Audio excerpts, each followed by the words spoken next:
Welcome everyone to a weekly Wednesday live, wherever you're watching, whether that's LinkedIn, YouTube, Facebook, and wherever you are in the world, UK, USA, and for those in the USA, happy Thanksgiving tomorrow. Great to have you here, and great to have you here, Will. Welcome to the show. Great to be here. Yeah, thanks for having me. Yeah, I mean, you've been on my radar for many years now, since you started your first venture, and you know a lot of the people that I know, and vice versa. So it's just great to connect, share a bit about your message. I'll let you introduce yourself in your own words. Just say a little bit about yourself, what you get up to, and then we can dive right into it. Yeah, sure. Thank you very much. Well, yeah, first of all, thank you for having me, and for everybody that's listening and tuning in, great to be able to share a bit of time with you. So my name's Will Polston. I'm a business strategist and performance coach, and I essentially help people to master their mindset, their productivity and efficiency, and live a life that they love. That's kind of everything that I do drives around that, because I believe that if people achieve their full potential, not only does it benefit them, it benefits their family, their friends, their community, society, humanity, and the universe. And that's what I call the ripple effect. And yeah, that's the thing I'm pretty much obsessed with helping people do on a daily basis. That's pretty awesome. That's just an awesome mission. And of course, that doesn't like evolve from nothing. Things like the ripple effect. I mean, I read about your story in the book. We can dive into that. And I'm going to ask you in a second about the ripple effect. First thing that I want to ask you is just about like where all this comes from. If you can tell us a bit about, your journey growing up, how you got to where you are. I did write a bit in the description for anyone who was watching this, and anyone who is watching it now, write a comment in the chat, and then Will and myself may answer. But what about your story growing up, how you got to where you are? Because I know there were trials, tribulations, frustrations. You want to share a bit about that? Yeah, absolutely. So look, I'm very fortunate. I kind of don't have a Cinderella story. I always a loving family, parents still together today. I always went on a holiday every year, had clothes on my back, shoes on my feet. I was really fortunate in that respect. But one of the things that I remember growing up was how much my dad hated his job. So my dad used to get up at 5 o'clock in the morning, get home at 7, 8 o'clock at night, and he'd bring the stress and the frustration of work home with him. And I don't know if you, Alex, or anybody listening to this can relate to this, but he was one of those people that he had so much stress and tension that you could physically feel it. Yeah, you could physically feel it when you're kind of in his presence. And so that was kind of going on. But one of the other things that I remember was growing up, I've got two very wealthy uncles. So one's a billionaire, the other one's a multi-millionaire. And my dad always used to say they just got lucky. That was his excuse. They just got lucky. They just got lucky. And even way back then, I just remember thinking, really, I kind of don't believe in luck. And I still to this day don't believe in luck. But yeah, that kind of happened. But one day I come home from school and my dad had quit his job to set up a business with one of my uncles.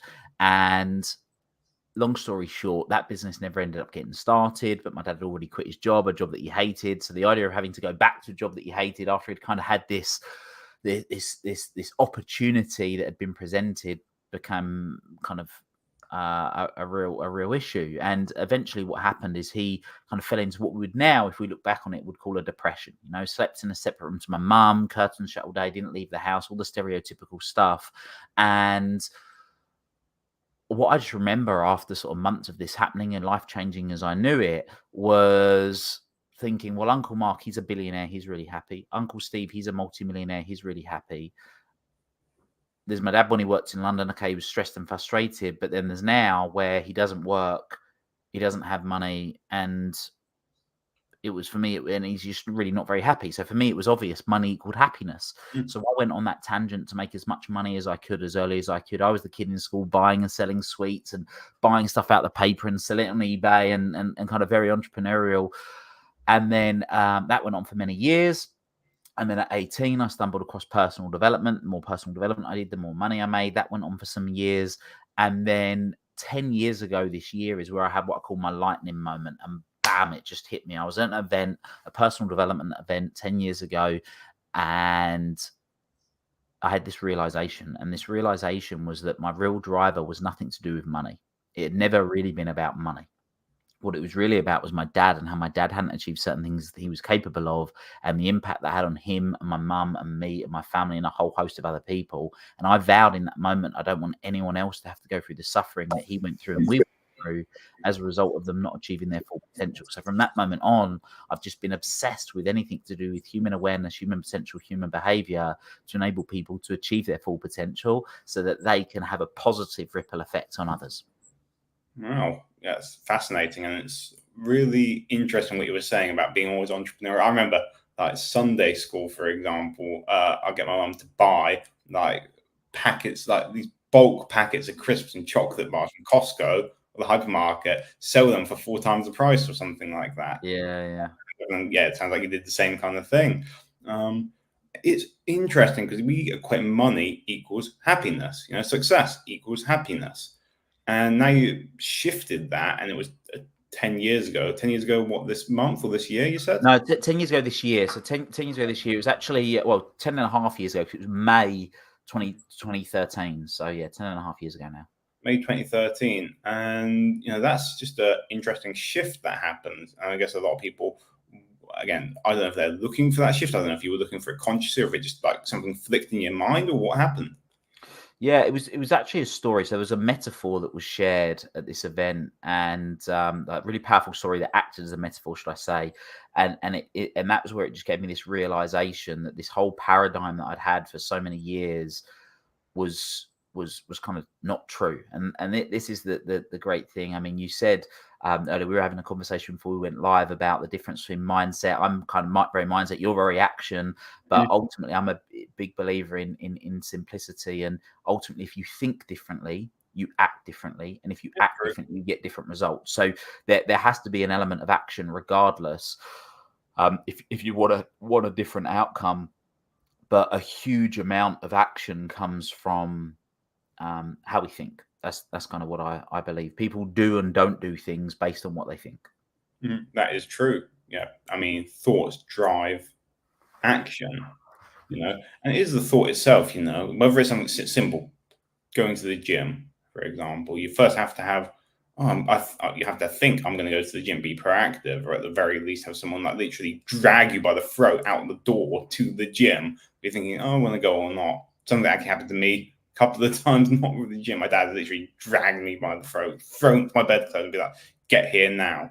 Yeah. Can't do that anymore. I'm a lot older, bigger, and stronger than him, but back in the day, In terms of that ripple effect, though, sounds like that's such a powerful force in your life, creating that, if you want to call it, value for other people, being of service, spreading like a ripple is just spreading it outwards. Yeah. But for those people watching this who are maybe feeling stuck, how can they do that? How can they get there from that place of being stuck?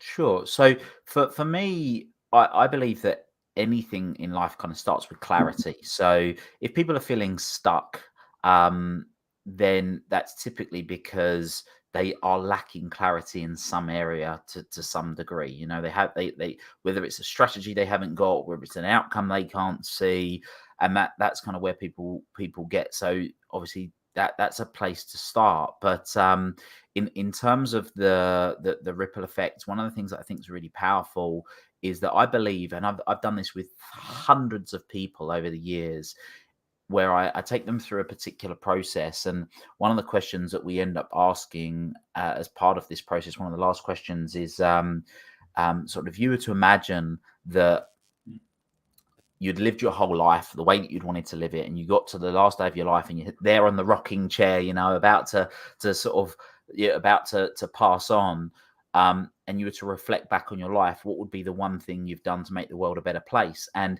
in kind of pretty much every instance, it involves other people. Even if people say they're going to make a difference to the planet and the environment, when we go, well, why do you want to do that? Is because I want to make it better for future generations. So it still involves people. And that's one of the things that I think is extremely powerful.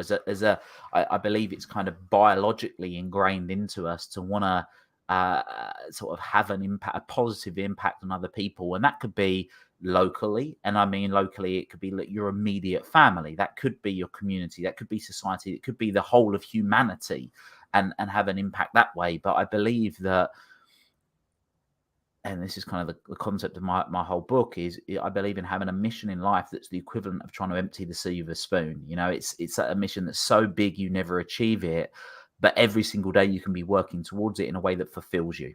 And that's something that I believe that if we know that we're doing something for other people, then we're more likely to do stuff. Because in my experience, people are far more likely to do things for other people than they are for themselves.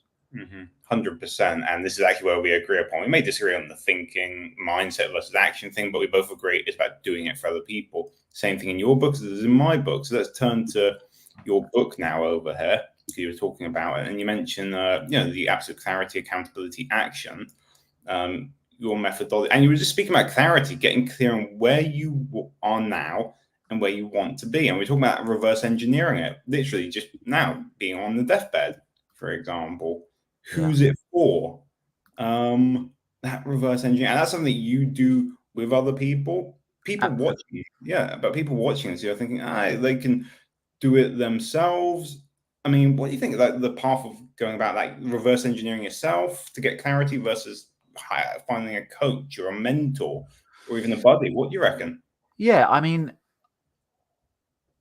in my experience, so I've tried to create various tools that people can go and do stuff for themselves. However, you can't see the whole picture when you're in the frame. And that's the beauty of having a coach, even a coach over an accountability buddy. An accountability buddy is great. And in a lot of instances, an accountability buddy can be better than doing something for yourself. But the reality is every single one of us have blind spots. And the beauty of a coach, a well-trained coach, is they will have an ability to hold up the mirror and get you to see things that you hadn't seen before, or at the very least offer a different perspective. So that's kind of where that comes into play. And I suppose there's a different, can anybody reverse engineer something? Yeah, of course they can. But I think the other part as well, which kind of comes back to what you said in regards to thinking, is a lot of people will have their own limiting beliefs that they have, which is why they think a particular thing needs to be in a particular way. Whereas when that gets challenged all of a sudden, that will then change their perspective. And I mean, look, I'm biased. Ultimately, I'm a coach, right? So I'm gonna say that. But in my experience, if you look in any area of life, people typically get the best results. Have got someone that's kind of holding their feet to the fire, and getting them to see things they hadn't seen before. Yeah, I mean, I love what you said. You can't see the whole picture when you're in the frame.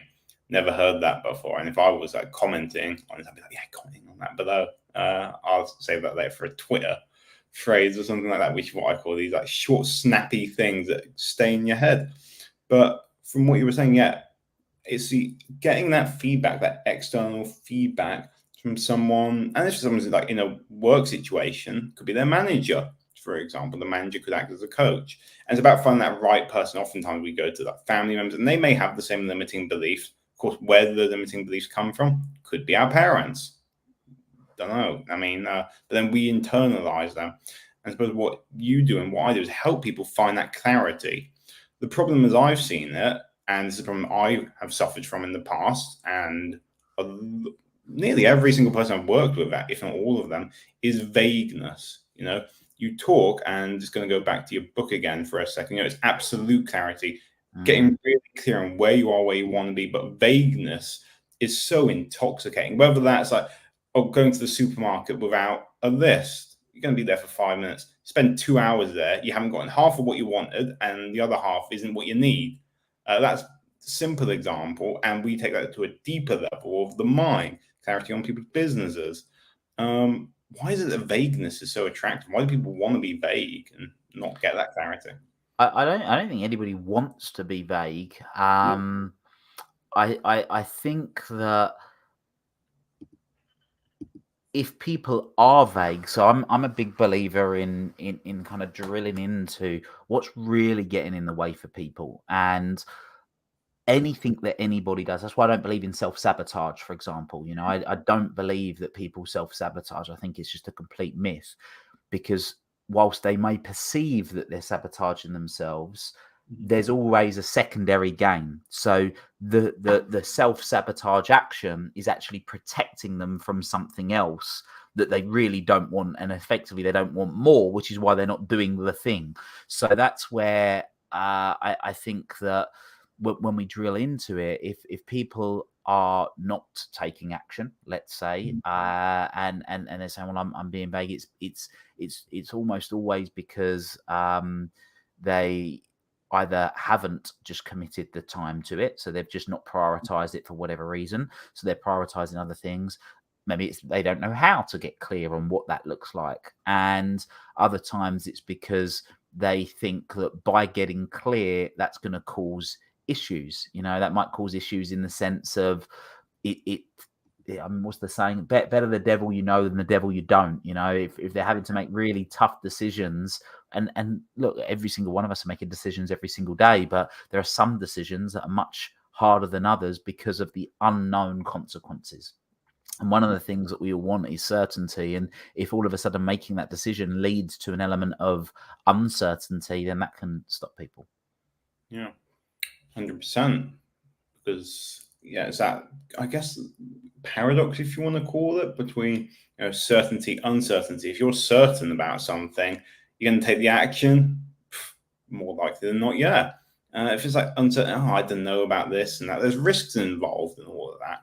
So in terms of like taking the action, going back to what you say, so in your book now, you talk about intelligent action, taking action that's aligned with your North Star and your values. So for those, and a lot of people watching this would say the title is an exploration into North Star thinking. What is that North Star for people who've never heard that phrase before? So a North Star for me is about having a mission in life that's the equivalent of trying to empty the sea with a spoon. So from my own personal experience, I spent a lot of time with what I call when-then syndrome.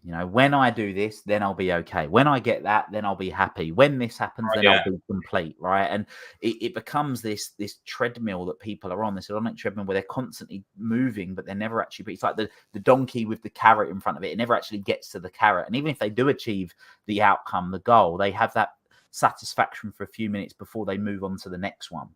And the whole thing came from kind of one day I just had this thought. There's quite a famous story. You've probably heard of it, Alex. It involves a baby born in December in a stable a couple of thousand years ago, right? And there were three men supposedly wise, and they followed the North Star and they found the goal of finding this baby. But what was interesting is they never went to the North Star, or at least in the story they didn't. And that just made me think one day. I was like, wow, what if we all just had this North Star that we never actually get to, but we used it as our guiding light to get kind of what we wanted? And I believe that deep down what everybody wants is fulfillment. They want to feel fulfilled. And that's where when we kind of have this mission in life that's so big that we accept that we're never going to achieve, then we can detach from the outcome and we can focus on the process instead. And every single day we can get our fulfillment from the process. And that doesn't mean that we don't have goals. We still have goals, but rather than kind of pinball from one goal over here to another one over there to another one over there, and it's like playing pinball, the goals are congruent because they're aligned with this North Star, so we can move in the appropriate direction. And that's essentially the concept. Yeah, wonderfully articulated. And not only about that congruence, but being a goal-directed person, being a recovering overachiever, someone who's like set goals, achieved everything. I went through that period of like achieve goal, and then like days later, collapse, contraction, depression, sadness. What the hell's going on? I like won this award, made this much money on a bit of this and that. And it's like, and that's how I live my life, the ups and the downs and the ups and the downs. I didn't have a North Star to go to. And that's how I thought. Well, that's what I thought success was. You achieve, and happiness never came through that. As you said yourself, it's not about not having goals, being more inner directed. And I suppose you speak with a lot of business people, right, who are maybe of that mindset. I don't know. Particularly the older generation when I've spoken to them. Has that been your experience? Yeah, absolutely. Older, younger. I mean, I've worked with everything from celebrities to professional athletes to business owners of all sizes. People have sold their business for multi 9-figure sums, and and they're having those same experiences that you had. This is everything I ever wanted. I worked at this for decades, only to get to this point where I'm like, I'm now depressed. I can't believe it. You know, what's going on? But I think the thing that's key for people to understand is that's why I'm so driven to get people to open up to this concept, because once you do get clear on that, then you can still have the goals, you can still strive for something. I've got loads of goals that I want to achieve, but the goal is the byproduct of the mission, if that makes sense. So I'm on the mission, and then the goal, the things come, whatever that may be. But that's what we're kind of working towards, and we're driving people on with.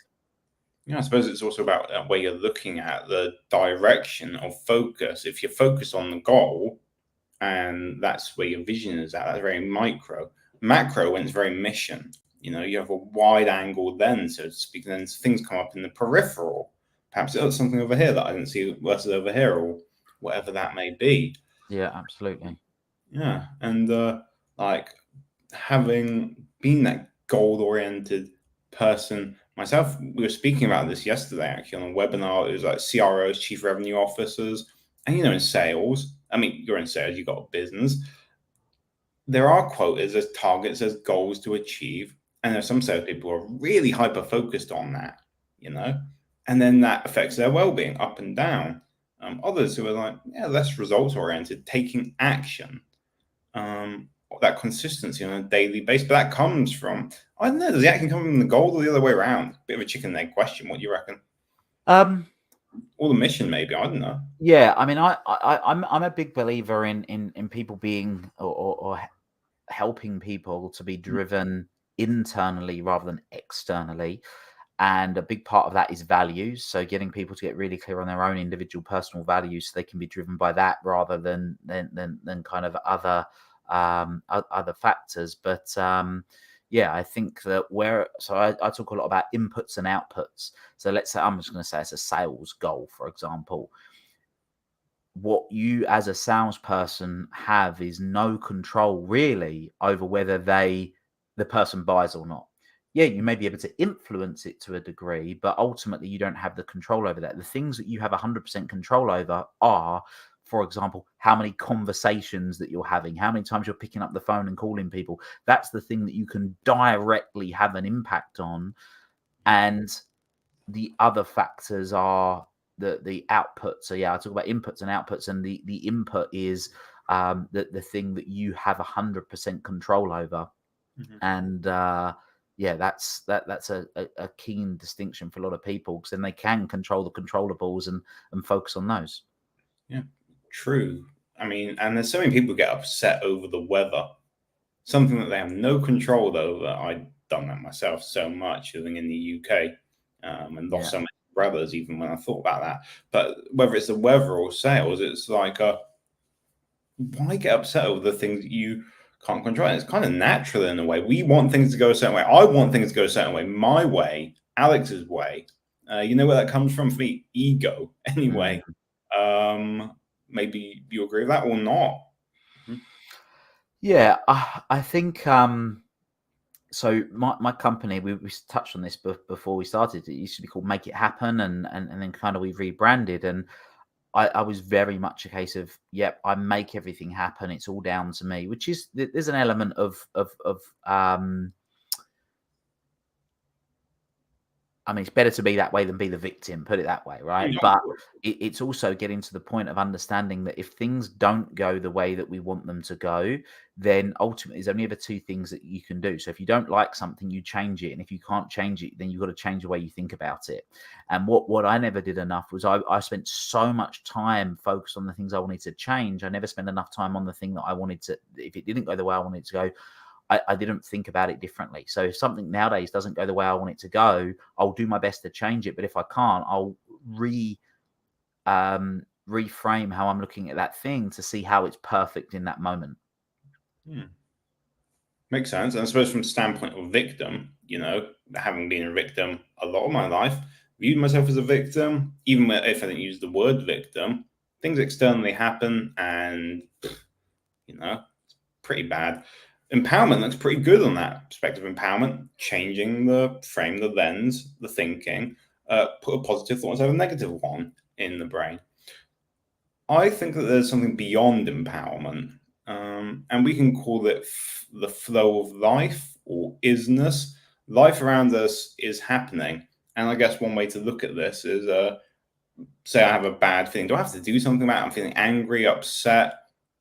Why would I do anything about it? That's how I feel nowadays. I accept these feelings in the body and live life there, almost life from a place of surrender. So what I call a greater whole, and I'm not getting all like spiritual or anything like that. Some people would say God or universe, spirit, energy, whatever you want to call it. I'm just talking about there is a force, something out there, whether it's the Big Bang or God farted in the universe or whatever it is, atoms. There's a lot of stuff happening that isn't in our control. That is simply a case of it's been there before we were born, going to be there after we die.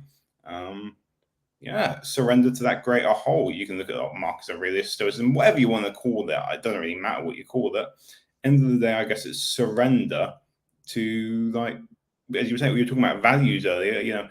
Inner guidance, intuition, if you want to call it that, wisdom, flow, all of these things, rather than the doing mode. It's more of a being mode. And in my experience, being a man, that is, because I am a man, and a lot of people I speak with are men.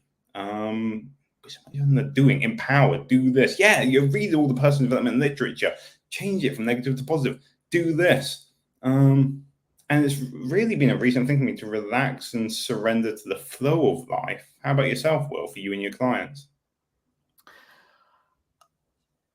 I am a big believer that every single person on the planet has a completely unique set of values. This is as unique as your fingerprint. Mm-hmm. And you can choose to honor those values and that hierarchy of values or not. And I'm also a big believer that any negative emotion, or indeed positive emotion, to be fair, is simply a signal to think or act differently. That's it.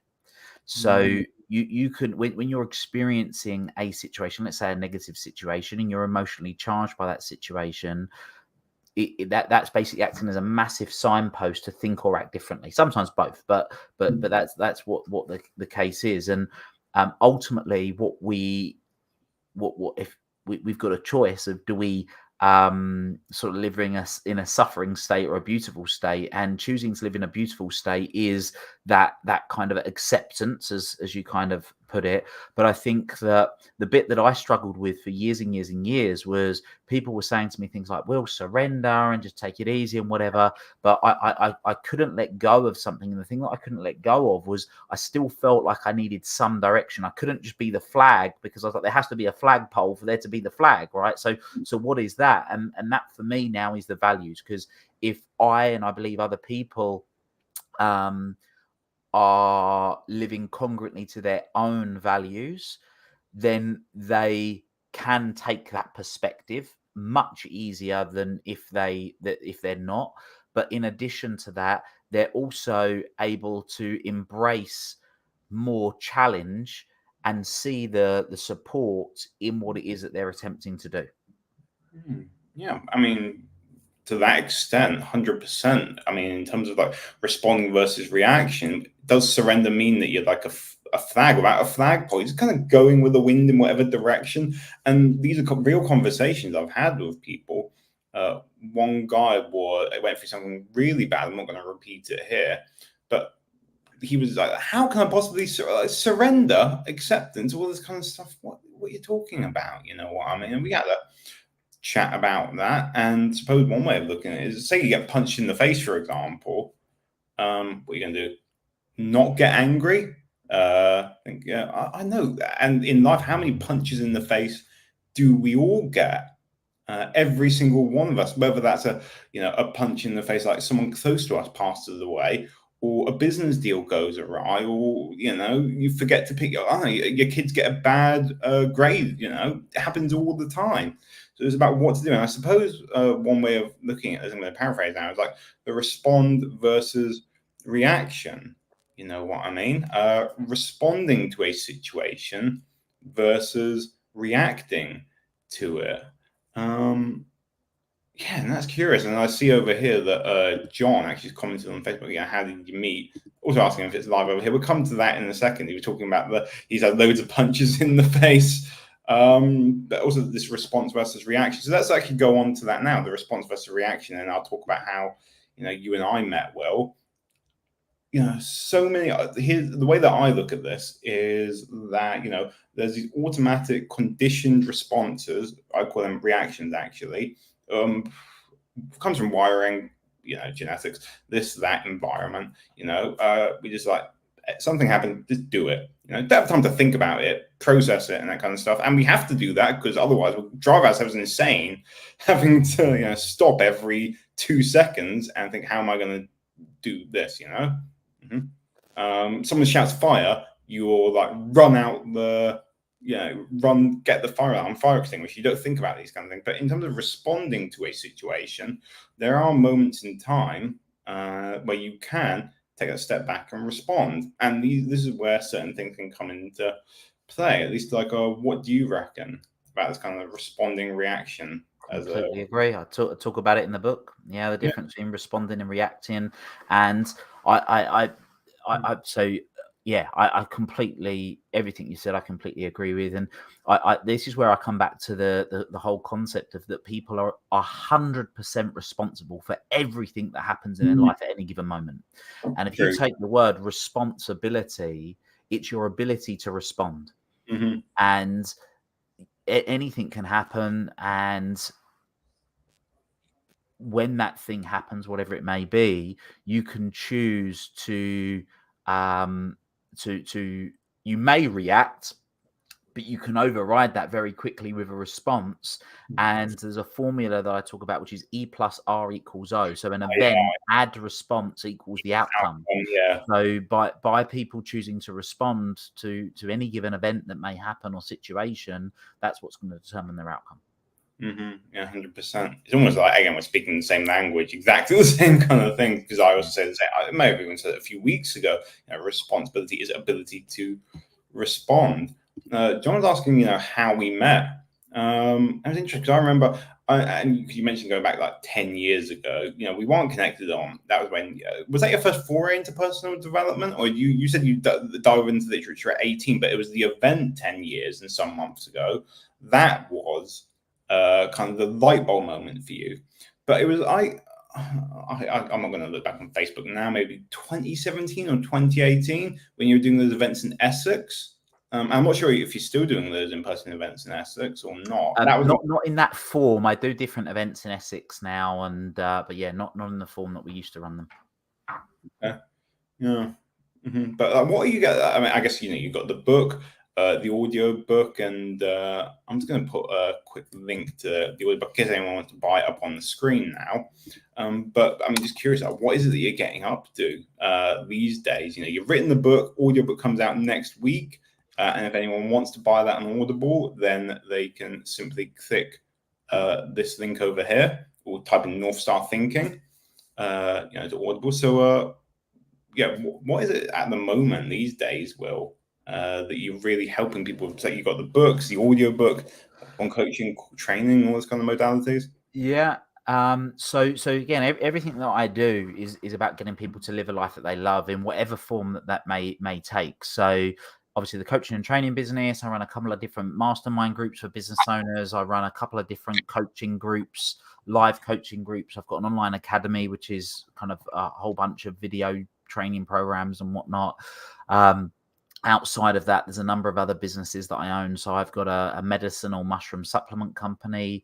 I've got a small private equity firm that invests into construction professional services. I'm a non-exec director for the British and Irish Training Alliance, which is a not-for-profit. So yeah, there's a few different things that are happening at any given moment, but everything all kind of focuses on the same on the same mission. Yeah, I mean, same mission, same purpose, and that's the thing, is like having everything under one umbrella, which for you at the moment seems to be North Star Thinking. Going back to that book, I mean, here's like an article about the practical implications. I wrote 4 things, daily reflection, journaling, mentorship, continuous learning. So the literature, for example, and the workshops and seminars are those that you run, mentorship with some of your groups. But let's talk journaling for a second, something that has been a huge part of my daily practice for at least a decade now when I first heard about it. And something I believe that can help to a degree with everyone. Let's take, salespeople. I speak with a lot of salespeople, having worked as a salesperson and then training salespeople at Meta, High Bob, other companies. Now, I don't go out and say journal to them, and be like, what's that? But it's about instead frame it in terms of like self-review. Review a call or your metrics and just have a think about and then share with someone else after you write it down what you did well, what could be better. That's a form of journaling. Now, tying that back to the whole North Star that you talk about, the North Star thinking, what kind of journaling, I suppose, prompts or things people can write about on a day-to-day basis can people do? People watching this, for example. Yeah, great question. So, you're right. I think one of the beauties of journaling is it's an opportunity for people to think about their thinking. Because in today's day and age, we're so busy, we're 100 miles an hour, you've got distractions coming at you or things trying to grab your attention left, right and center, all the notifications of every single platform that's out there that wants to grab your attention. And very rarely do we stop and actually think about our thinking. So that's really what I think journaling gives us an opportunity to do, to not just think about our thinking, but also thinking about our actions. So one of my favorite chapters in the book is called Cultivating an Attitude of Gratitude. And one of the things I will do most days is write out 10 things that I'm grateful for. And what I found was that, because for most people, when they think of gratitude, they think of saying thank you. Did I say thank you when somebody held the door open? Did I say thank you when somebody sort of bought me a gift for my birthday? But for me, it's more than that. Gratitude is a way of being. And there's a famous, I call it riddle, but that people may have heard of, which is, whoever has will be given more. Whoever does not have, even what they have will be taken from them. And most people insert the word money. Whoever has money will be given more. Whoever does not have money, even what they have will be taken from them. But if you actually if you put the word gratitude in there, it's amazing. Whoever has gratitude will be given more. Whoever does not have gratitude, even what they have will be taken from them. So for me, the daily practice of gratitude is acknowledging where you're at. And what I found when I first started practicing gratitude, and people said, Will, write down things you're grateful for. After a few days, I was just repeating the same things. I'm grateful for my health. I'm grateful for my family. I'm grateful for my house, whatever. But what I've done now is I've come up with a very simple acronym, which doesn't actually say anything, but it's just an easy way of me remembering. I could have probably put it in ChatGPT and it come up with a better word, but it's basically PEBEP, which is PEBEP. So that stands for what people am I grateful for. So what I do is each day I'll reflect on the previous 24 hours. So it gives me that focus. So I have to find people within that 24 hours. So what people am I grateful for? So Alex, tomorrow I'll be grateful for you, for us having this interview. What experiences am I grateful for? Well, I'm grateful for the conversation that we've been able to have and how we've been able to share this with people kind of all over the world. I'm grateful for my belongings. So I'm grateful for the fact of I've got my microphone that when I turned it on, you said, wow, you sound so much better all of a sudden, which means that other people are having a better experience. I'm grateful for my expectations. So something that didn't even cross my mind today, Alex, knowing that you're over in Peru, is that right? Right. So you're in Peru, I'm down in the southeast of England. It didn't even cross my mind that the internet might not work today. So I'm grateful that I expected the internet to work, because if that didn't, then this would have been a real challenge. And I'm grateful for my privileges.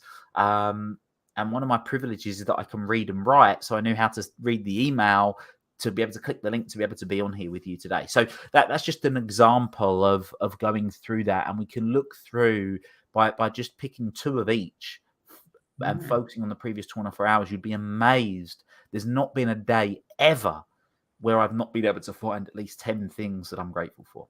Yeah, that's the practice. And like you had the same thing, 10 things, but some 10 and repeating it. But that PEBET that you mentioned, I really hope that someone writes it in a comment now about, that's changing. I'm going to start implementing that myself, because the way that I do it is at the end of the day, most days anyway, I share my gratitudes verbally, either on a phone call with my, someone who I consider kind of like a bit of a gratitude partner, or in a voice message to them. She actually lives in Spain. So it's like phone calls are a bit different nowadays, being in Peru. But yeah, it used to be the same time. And doing that verbally or writing them down, whatever it is, that kind of like practice of putting either pen to paper, I suppose. That pebet is really awesome. What's it got? John, he's lighting up the comments over here. Lots of things that he's grateful for himself. Anyone who is grateful, make gratitude your attitude. Think in ink, put pen to paper. Love it over there. And in terms of putting that pen to paper, I mean, anything else that people can write about when it comes to like that North Star thinking? Because I suppose like we were talking about values, we were talking about goals. I don't know, look at metrics and measurables. What about writing values down? What about writing down thoughts? What about writing down your attitudes about? So anything that you would suggest, Will, that helps? Yeah, I mean, there can be a whole multitude of different things. So, obviously, first of all, is having very clear goals. So I call it a North Star trajectory, which is knowing what your goals are: your 20-year, your 10-year, your 5-year, the 3-year, 1 year, 90-day, 30-day. So have all of those written down. Is something that's important to have written down, I believe. Something else that I like to have written down, and something I talk about in the book, is affirmations. So I believe that affirmations are incredibly powerful for getting us to help reprogram our mind. So I have a bunch of affirmations that I first started writing down, and then I read them every day, and now I kind of know them off by heart. So that's something that enables me to, again, focus my attention to be able to think and feel how I'd like to feel on a daily basis. Another thing that I'm a huge advocate for is people being effective with their time. So a lot of people talk about time management, but I don't believe in time management. I think time management is a complete myth. I think there's no such thing as time management. All that exists is priority management.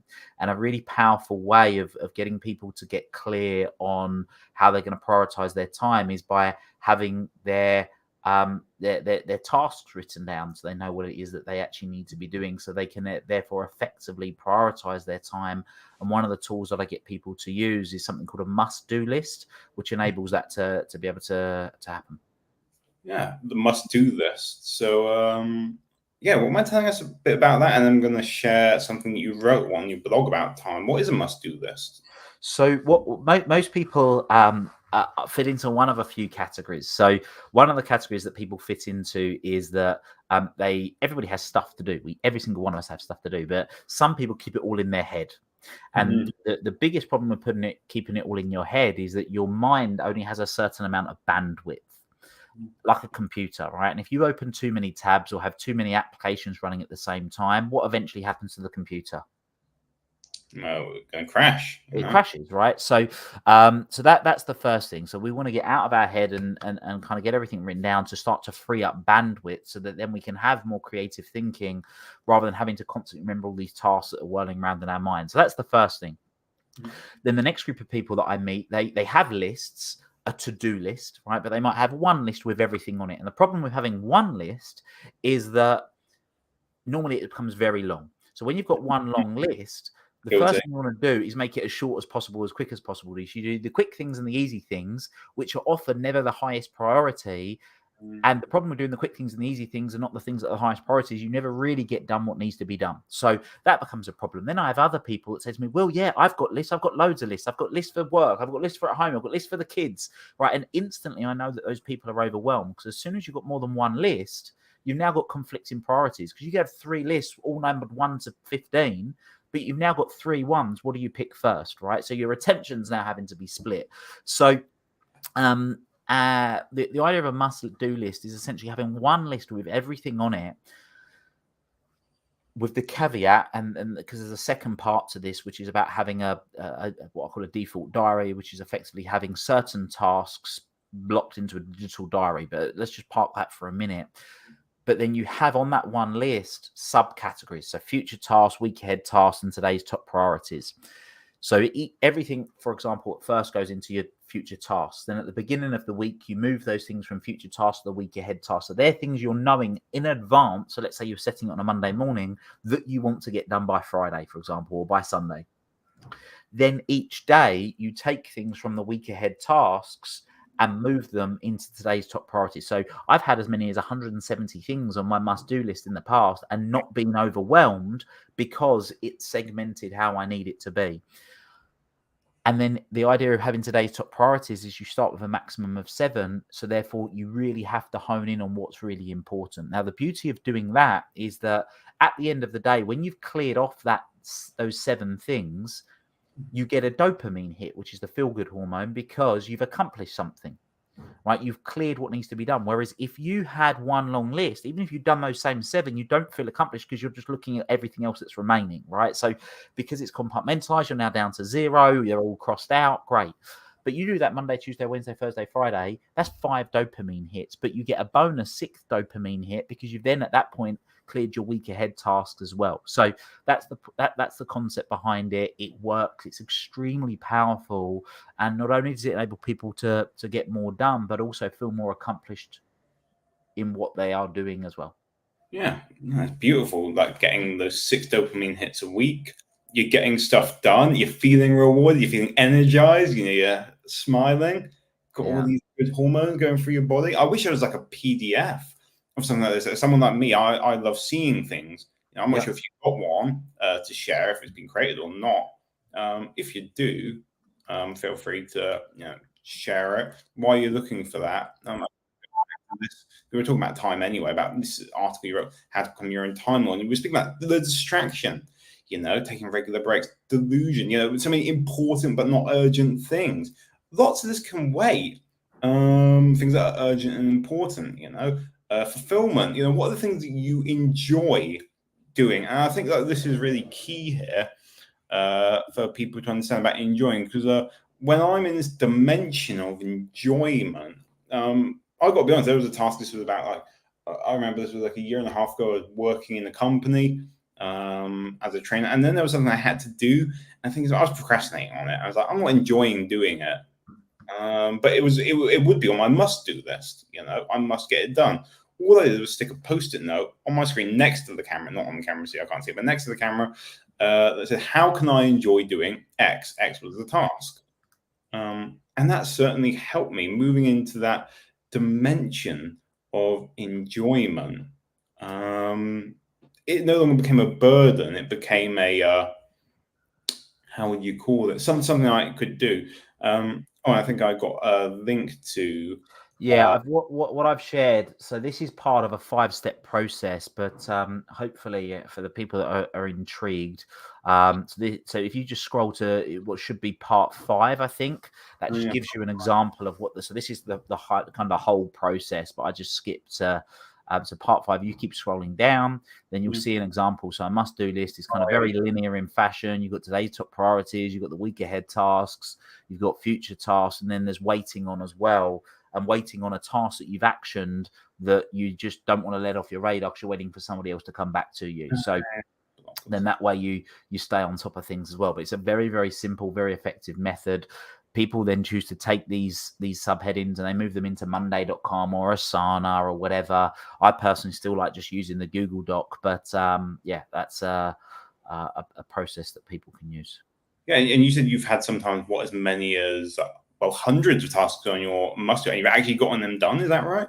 Yeah, I mean, today that was an extreme, right? But today, in today's day and age, I'm very fortunate. I've got a great team around me, so there's lots more I can delegate out. But it enables me to have lots of things and not be overwhelmed, because that's really what it's about. And as we said before we went live, about you're a big fan of action. I'm a huge fan of action, but intelligent action, and a big part of that intelligent action is making sure that you can do the right thing at the wrong time, and it's the wrong thing.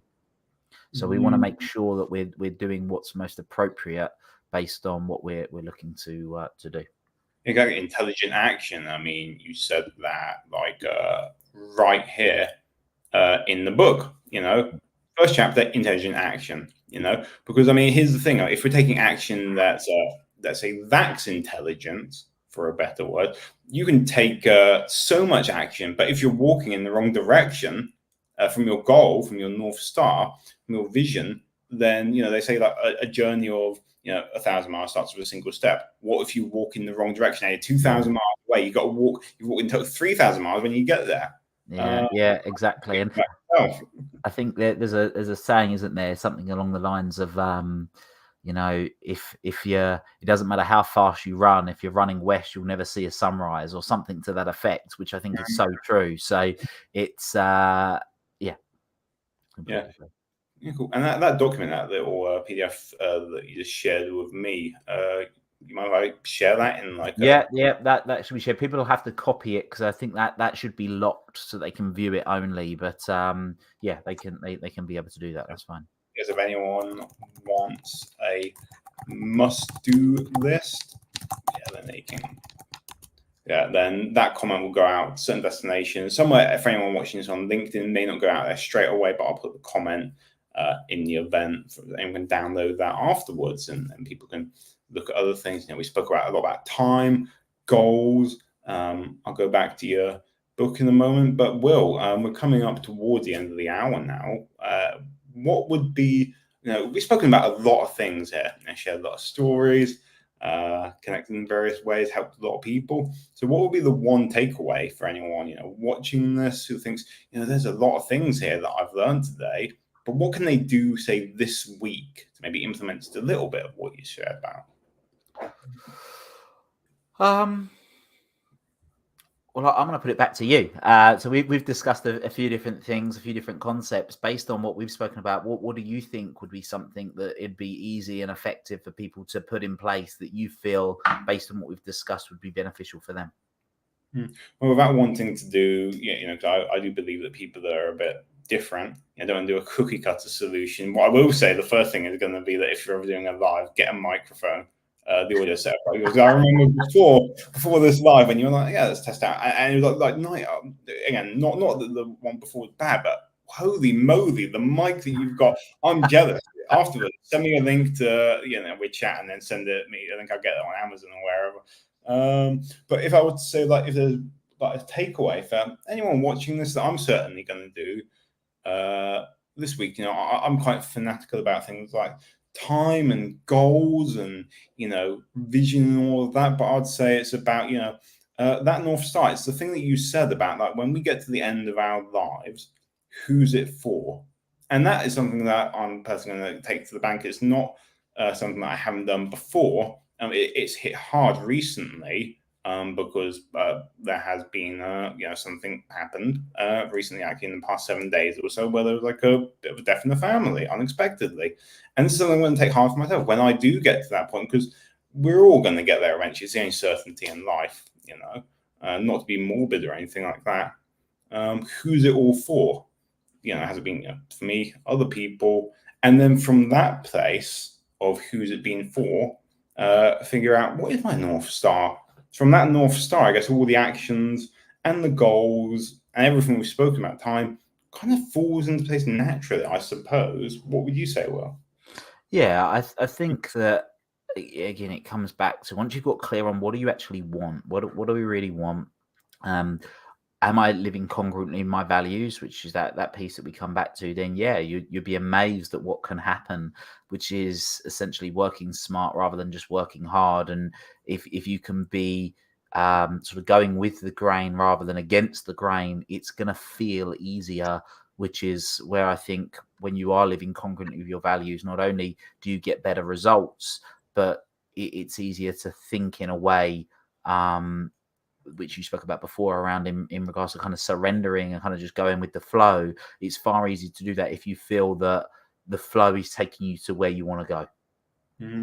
Yeah, you're completely right. And for anyone who does want your book, North Star Thinking, going to share how they can get that in a second. Final comment from John: if you are happy answering this, how old are we? Quite a fascinating meeting, and you don't have to answer that, but I'll answer for myself. I'm 32 years old, but I feel that age, wisdom, all of that kind of stuff. It doesn't matter where you are, how old you are. I've met incredibly brilliant people who are half my age, and also incredibly brilliant people who are double my age. I'm 104, but I just look good. No, I'm kidding. Yeah. So I'm actually 34. Oh, Yeah, 30. I'm 34. Yeah. Yeah. Because I remember when I first heard about you, Will. Again, going back, I don't know, because you're so accomplished and like so much wisdom and all this kind of stuff that you're doing. You do seem wise beyond your years. It's true. Yeah. Thank you. Yeah.